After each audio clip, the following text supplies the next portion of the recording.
Om Shanti, everyone. Welcome to the next normal. I'm your host, Sister Jenna. As a result of our discussion yesterday, which commemorated a year of the war in Gaza, between Israel and Gaza, one of our friends contacted me from the State Department to discuss about the trauma that is occurring and how to be able to really handle that trauma. Now, many of us have come to realize trauma is no joke in terms of the deep embedded feeling that gets stored in the soul.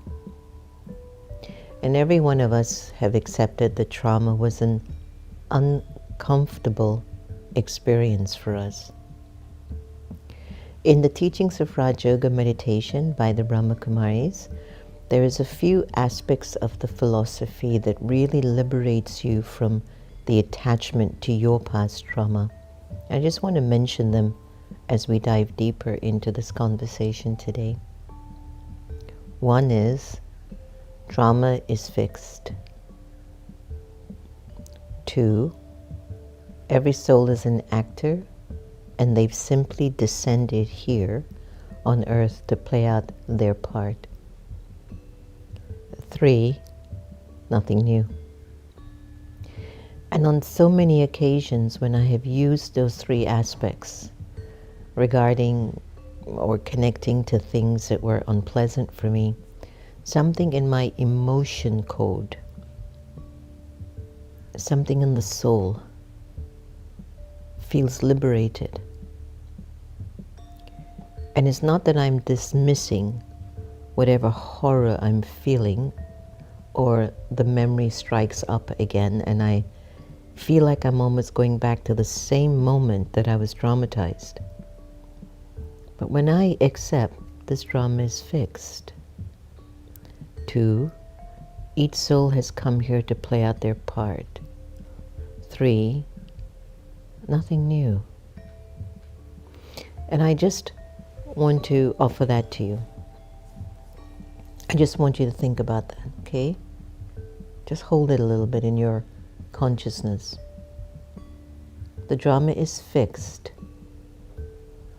There must be a reason why we go to psychics, numerologists, go to tarot readers, ask the astrologers, or meet with intuitive people or mediums who give us an idea of, oh, that happened, or this will happen.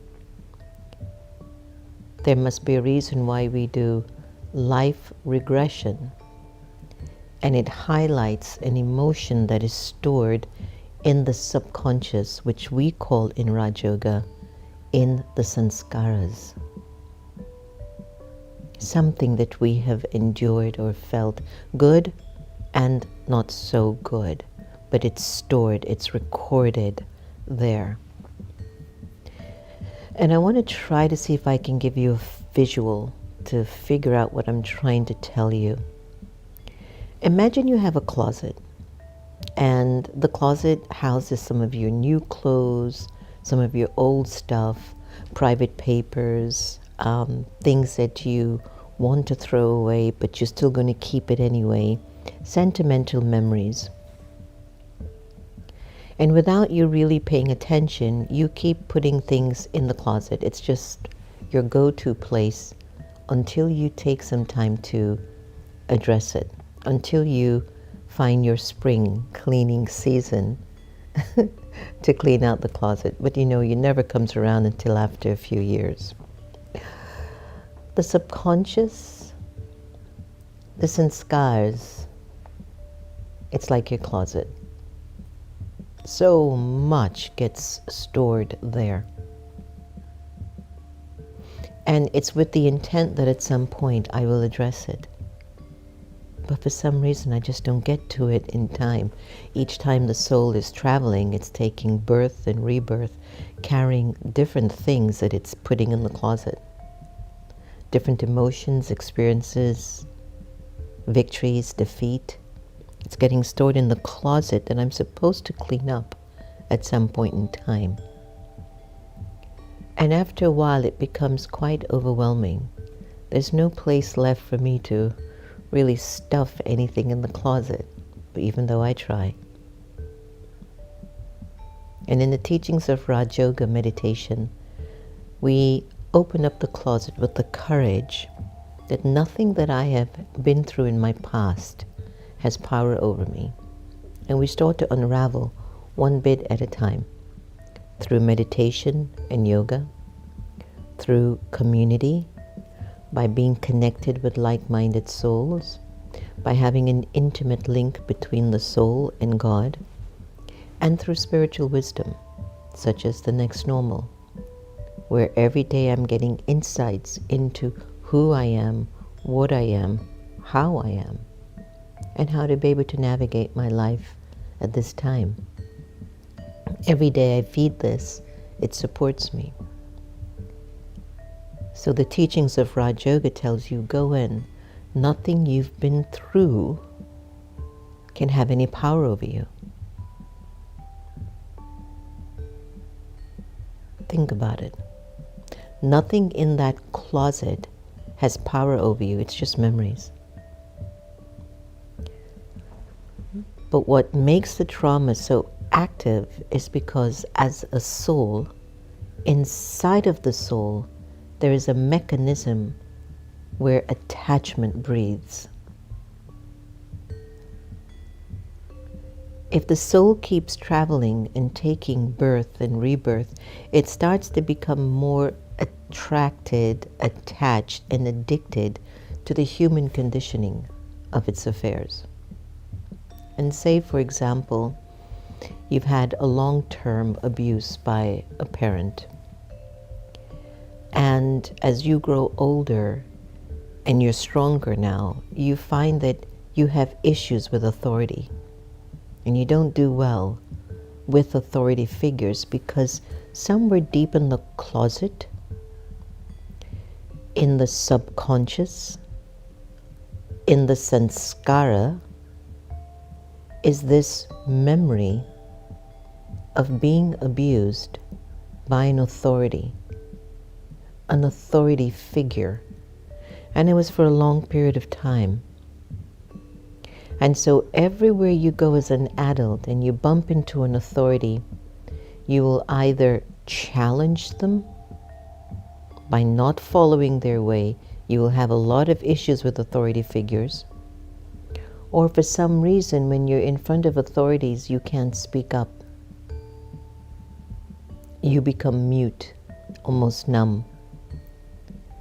Whenever you experience that, you must accept this is your past that is still activated in your subconscious, and you have not addressed it with meditation, spiritual knowledge, and understanding that the drama back then was fixed.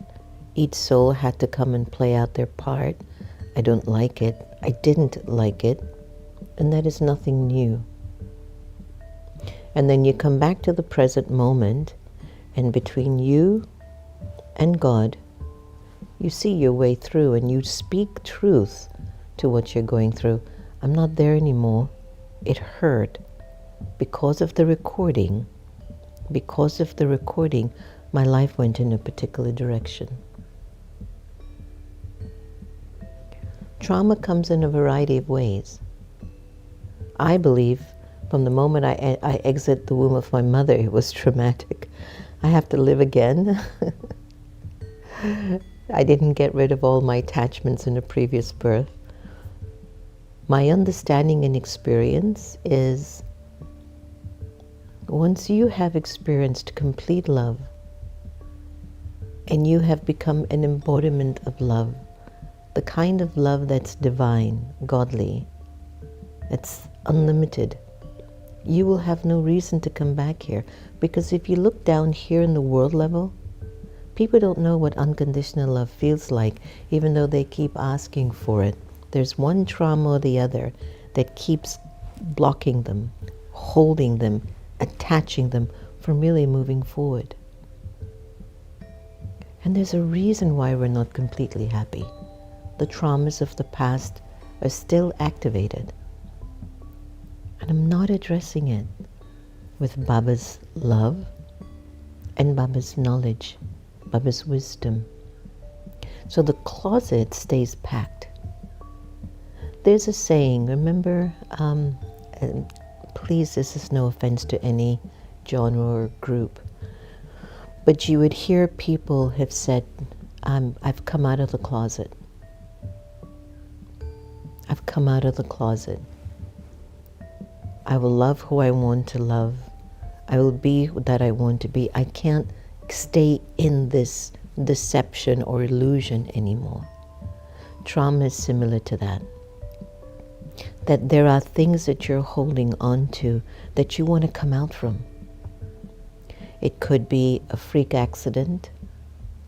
All the souls that died on September 11th in New York City, in the United States, experienced a traumatic occurrence. All the souls who were watching, then again I shouldn't say all, but those who were watching experienced a traumatic scene. Now they were only the watchers, but for those that were jumping out of the building, for those who got crushed under the building, for those who were burnt and were still alive, their consciousness could see what's going on, and it was traumatic. That will play out later in the soul's journey. Maybe a fear of heights, maybe a fear of being in a tight place because of the way it died, being crushed under the building, claustrophobic. Do you understand now?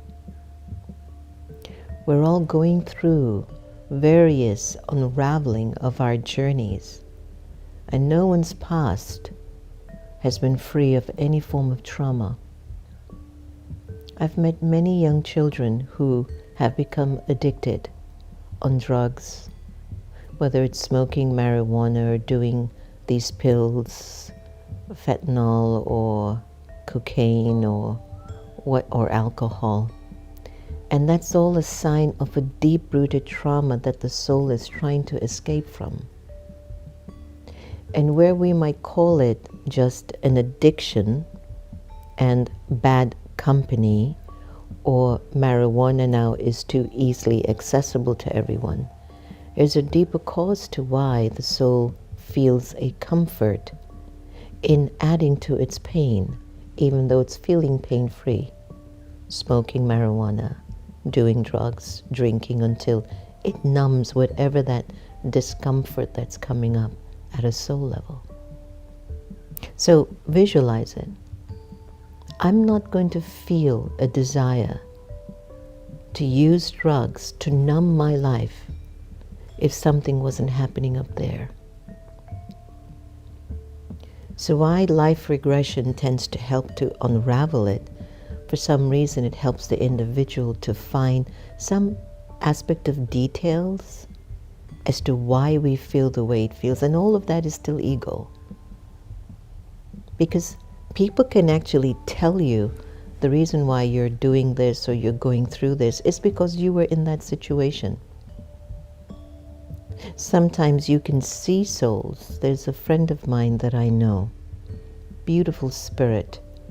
Whenever she walks in the room, I'll say, the king has arrived. And she just looks at me, what are you talking about, girl? And I'm like, she doesn't even realize it.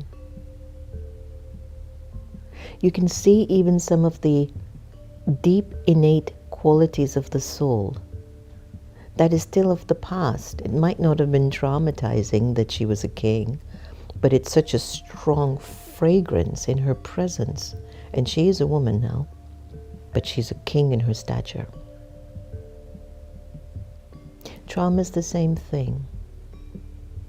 As a subtle vibration, or it could be gross, if you feel a sense of low self-worth and self-esteem, it's been because of some trauma of the past that was fixed to occur, and now you've got to love your way through your trauma. I've noticed for me where my trauma is, and I have seen it so clearly. I'm in a group like the military, and perhaps that's why I love discipline, It's not hard for me. It's not hard for me to be disciplined in my behavior as a person. But for some people, it's very difficult. Still carrying some past memory. But something that I have known that has really, it shakes me up inside, even though nothing outside is seriously occurring, for me it is very serious. It's when I'm in a group of people that I work or live together, and I find one or two or whomever they are, they're not in alignment with the mission. And for whatever reason, there's a fear and this feeling that comes over me, this is a detriment to the unit. There's no detriment to the unit. I mean, everyone is functioning fine. But this energy has not happened for me once, or 5 times, or 10 times. It has happened to me multiple times, where I feel the person's thinking and doing is a detriment to the unit. And it goes back to my days in the military. Isn't that amazing? But I'm aware of it because of my teachings in Raj Yoga. So I don't let it fester too much in my system that it throws me off. And I'm suspecting that perhaps it was me back then in the military that did something that ruined the team. If it wasn't me, it might have been somebody in the team, but it still affects me today. And perhaps that's why I'm so careful about my thoughts, my vibrations in the team.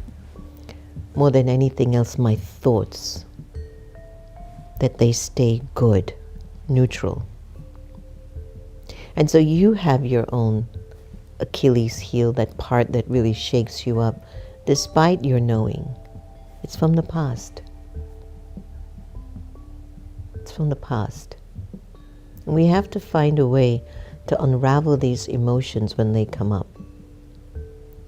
It's another story of a young woman who, if she hears anything about incest, she loses it. She can't handle it. Now, when I hear it, it does nothing to me. But for her, she gets uncomfortable, she sweats, how could they? And I'm like, it's okay. And it's the past. It's a traumatic experience that is still activated in her closet, in the soul. And that's what I love about Raj Yoga. It simplifies everything for us. Any disturbance in my spirit, any peacelessness in my spirit, it is an influence from the past. I don't care if the person in front of me is yelling and cursing me out. If I know who I am, and I'm God's child, and I'm present, nothing they say will really enter my field of feelings. But you could be at home and no one's arguing with you, and you could see something on the screen, or you can hear something, or you get a text message from a person, and your whole system shakes up. That's past. And that's why the teachings of Raj Yoga is so essential, that we need a consistent reminder of who we really are to overcome all of those past experiences that did not support peace and purity at a soul level. Trauma is a huge topic. We can go on for many, many episodes on this one. But in essence, we've all gone through something traumatic. And yes, this trauma is holding us back fully from happiness and love and life and freedom. And that's why the sooner you just open the closet and go in and unravel one emotion at a time, one bit at a time, you'll find your freedom. So just for 1 minute, turn your attention inwards and just really accept that there are areas within your soul that needs your attention. It needs love.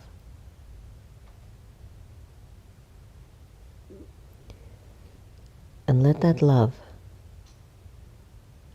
hold you, and then set it free.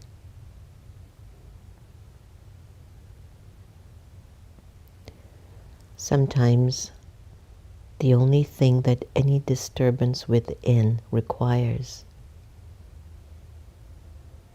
is just a few moments of love from you. And that whatever I've been through at a soul level, it's nothing new. The drama is fixed. And every soul has come here to play out their parts.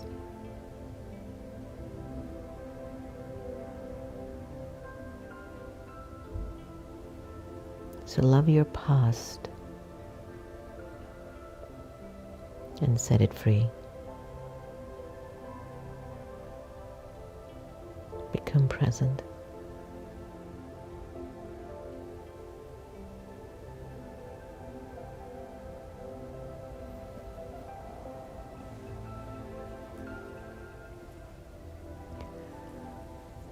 Om Shanti.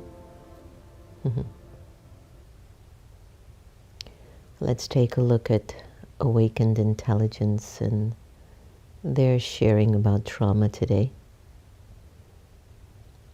What is really trauma? What have people been Googling? An emotional, psychological, physiological response to distressing or disturbing events that overwhelm an individual's ability to cope. Types of trauma: acute, chronic trauma, complex trauma, result from exposure to multiple traumatic events, often of an interpersonal nature, such as child abuse or long-term neglect. Cause of trauma: accidents or natural disasters, violence, abuse or neglect, sudden loss of a loved one, war, conflict, terrorism, serious illness, childhood adversity, experience in racism or discrimination. It's a big thing in America. Common reactions to trauma: emotional responses, feelings of fear, anxiety, depression, guilt, shame, anger, sadness. Can you imagine? Cognitive responses: difficulty concentrating, intrusive memories, nightmares, flashbacks. Behavioral changes: avoidance of reminders of the trauma, withdrawal from social connections, difficulty sleeping, irritability, a risk of taking or risk-taking behavior. Interesting. Physical symptoms: increased heart rate, headaches, gastrointestinal problems, fatigue, chronic tensions. Isn't that amazing? The brain trauma: the amygdala, it's an alarm system, may become overactive, leading to heightened fear or stress responses. It's when you're like really anxious. Hippocampus, trauma can be impact the hippocampus, which is responsible for memory formation, leading to fragmented or incomplete memories of traumatic event. Prefrontal cortex, trauma versus stress, long-term effects of trauma. If left unresolved, post-traumatic stress disorder, anxiety and depression, substance abuse, difficulty in relationships, physical health problems. You see the consequence of the trauma, and that's why the world is in the way that it is too. There are many of us carrying a lot of things inside of the soul that we need to release and let go. Thank you so much, Santosh Bhai. Let's go to Sister Gita effect and release some of our traumas.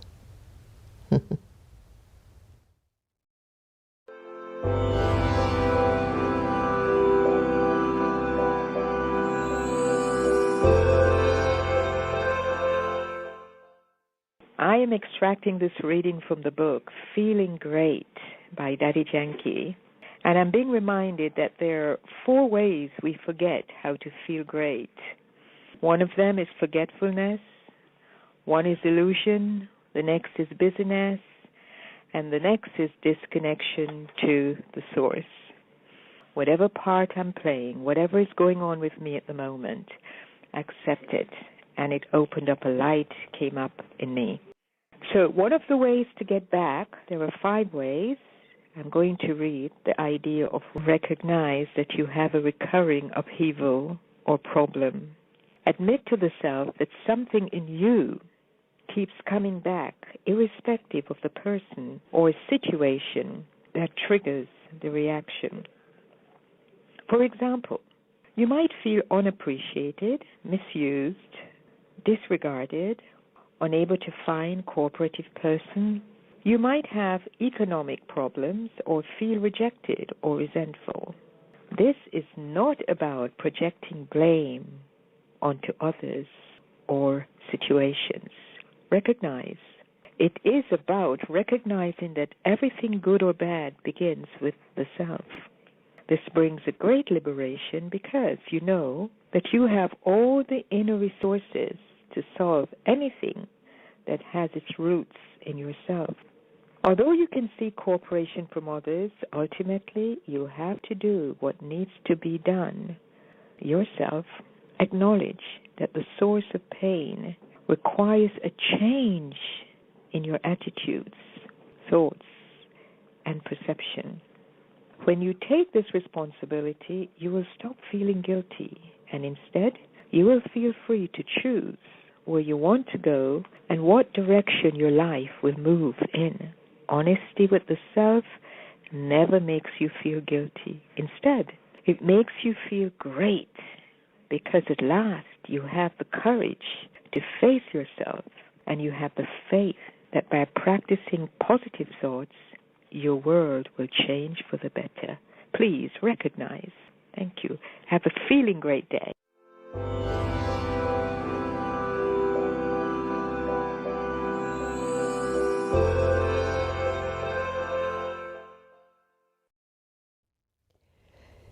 You know, even though Sister Gita has transitioned, as you all know, she's my mom, her teachings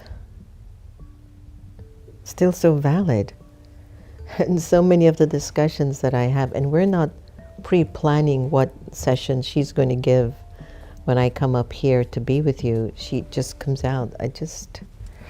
Her blessings, I tell you.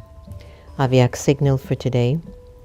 In order to transform the rubbish of the conflict of whatever is in your mind, inculcate the virtue of honesty and inner cleanliness. Let there not be anything artificial in your thoughts, in your words, or in your behavior. Because honesty means you only speak of what you do and what you think. Those who are honest to this extent will be loved by many. God remains pleased with a child who has an honest heart. I love these, I tell you. They raise your bar. That's why they come from Baba. Good morning, everyone. Raj, good morning. This is very deep. How can one convey this to a young child who has experienced some kind of trauma, not sure what caused it? How can a therapist handle this? If the child is young, Raj, lots of love. There's no intellectual understanding for the child to receive. But remember now, the soul is on a journey. Right now it's just in a child body. But as they evolve and grow, they too will be able to handle and deal with whatever comes in front of them. But what I would do with that child is love them up. Not out of the trauma or the hell that I think they've gone through, because that's going to hold back the love, but love them as if you're like an angel sent to take care of them. That kind of love. Love them as a trustee, as if they're not attached to you, but they are with you, and you are there to serve them. I hope that helps. I hope that helps, because if it's a child, that's what you'll need. Morning, Asmita. Morning, Marina. CJ, hi, and Usha. Raj, I got your message. Tilas Kumari, Eb, Jagruti, good afternoon, all the way in the UK. Anil, Samir, Jenna, Sonia C, Darlene, Uzuri, hi Uzuri. Chaya, very nice to have you from Bangalore, India. Deja certified letter, Kailash Sakdev. Is this my Deja Moore? Deja, the incredible Deja. Is that you? Let me know if it is. Joanne Cochran, Kushali, Dinesh, I'm glad you enjoyed the show today. And Ant, we're all going through something. I'm not free of my karmas of my past either. However, because I'm aware, anything in any moment of my life that I'm not feeling at peace or loving or happy, I know there's something lingering in my closet, in my sanskars, in my subconscious. And all I have to do is to turn and ask it inside, what does love want of you? Jen, what does love want now? And every time I ask that question, something gets released. And I leave that for you to experiment with today. Thank you so much for joining us. I hope you really believe, as I tell you, you are the one who will cure yourself. You have the courage and the power to do it. Maybe the most difficult thing is just to start. But keep talking to yourself until you start. And you get up and you get going. And you change those patterns that are not healthy for you. You see, we're supposed to evolve to becoming stronger people, not weaker. That's growth. And strength means more love, more peace, more joy, more wisdom. Many, many blessings to you. To reduce our attachments, which complicates a lot of things, just practice loving a lot of people the same. You'll see miracles. Thanks for joining us. Take good care of yourselves. Om Shanti.